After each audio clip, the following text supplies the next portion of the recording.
everyone, there are people now, there's some guy I read won the lottery 7 times. And he uses this principle. Because once you win the lottery the first time, you don't really care about the second, third, fourth, the fifth, but what it is we don't want to go to work tomorrow. So you put so much pressure on that goal that you push it away. And that's really it. So you have to come to it. So I always tell people, you can't discard your beliefs. So, quitting your job and buying a lottery ticket, it's probably not something most people would do. But it's okay to actually start thinking of something grander. In other words, people automatically think money only comes in if I work 40 hours a week. Well, whose soul does that believe? And we know that's not true anymore. 50 years ago, nobody was winning the lottery. There wasn't any. But now, you drive along the freeway, just in the state of Arizona, how many people win every day? And they're literally just by buying a ticket. But even if you win the lottery, that shouldn't rely on your happiness. Because if it does, you end up like 60% of lottery winners, frustrated. Because they were looking for happiness in that. I'm like, no, it's not, And, hopefully, and I know that's a problem anyone would like to have, but really, it's this constant moving towards something, and when you're moving towards something, the energy's flowing through you, and that's what we want. We want to get in that zone and stay there. But we live in a physical world that's very distracting, so it's very difficult to stay there, but who cares? You're never going to get it done, so who cares? And when you actually relieve yourself from it, you actually place yourself right back in it. And that's the power of paradox. And so, as you start to absorb this in, are you actually getting what I'm saying? Do you understand that? I read a great quote years ago from a pastor at a church, and it was, to experience the extraordinary, you must get out of your ordinary. And that's pretty much what you're saying, is get yourself out of your ordinary. If you're on a bad frequency, take yourself into a different frequency and out of your ordinary space if you're not happy there. And it's a lot more fun. It is. And know this, your ordinary is extraordinary to somebody else. So try not to even label that. Because it is extraordinary. I just want to do extraordinary. Because Einstein once said, either everything's a miracle or nothing's a miracle. And the understanding is, you can't compare it. This isn't about bettering your life. This is about expansion, that's it. And no matter what, you expand. It's just that you either expand resistance, which will then send you to a new expansion. So, talk about when you start to understand how the universe is designed. I'll label it, everyone has different viewpoints on it, but my perspective is there's literally 4 laws that govern the universe. And law of attraction is the third law, which is what you put out is what you get back. The first law is existence. There is absolutely nothing you can do about that. So if you exist, you forever will exist. Different form.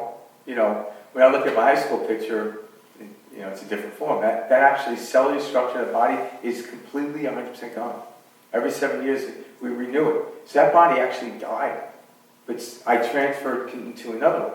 So when you actually start to understand that concept, you'll never not exist, but you'll exist in different forms. All right? The second one is, a very interesting one, is the one is the all is the one. That's what I talk about fractal mathematics.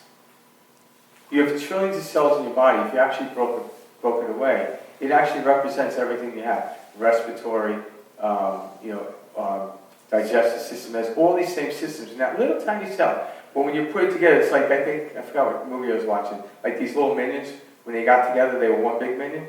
But they go apart to little minions. The one is the all are the one. All right? And the third law is what you put out is what you get back. The fourth law is change is the only constant, except for the first 2 laws. And everything else, even in here we talk about gravity, gravity literally is in agreement. Because there are people starting to actually break the field of gravity through levitation.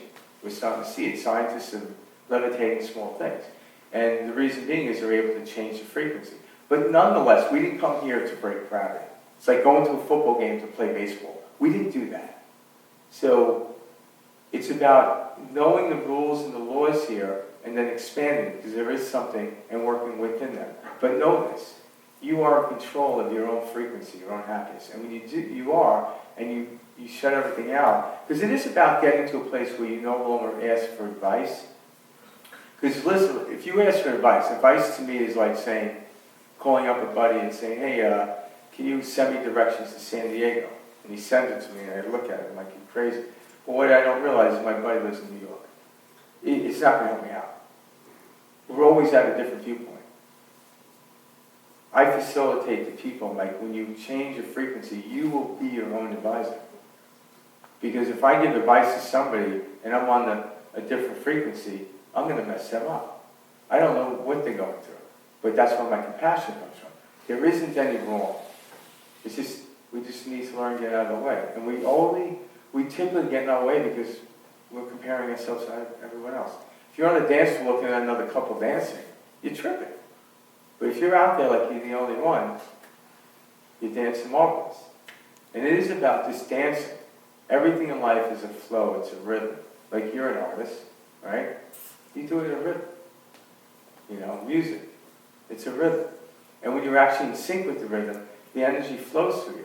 Like I remember when I was first learning to play guitar, I was learning chords and I was trying to play a song and I got tired. I'm like, I can't even get through a song.